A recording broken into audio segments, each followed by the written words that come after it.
આગ એટલી ભયાનક હતી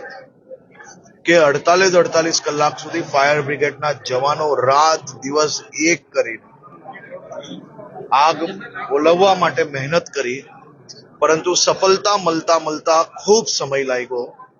અને એ સમયમાં ખૂબ મોટી દુકાનોની અંદર, ખૂબ મોટી સંખ્યામાં દુકાનોની અંદર નુકસાન થયું છે. આ બધા જ વેપારીઓ ખૂબ નાના વેપારીઓ છે. આજે collector Shri, police commissioner Shri અને સૌ અધિકારીઓને મંત્રી શ્રી મુકેશભાઈ, મેં અને બધા જ ધારાસભ્યશ્રીએ સૂચન આપ્યું છે અને તાત્કાલિક કેટલા લોકો પાસે ઇન્સ્યોરન્સ છે, કેટલા લોકો એવા છે કે જેની પાસે ઇન્સ્યોરન્સ નથી, જેના દુકાનની અંદર નુકસાન નથી થયું, એ પોતાનો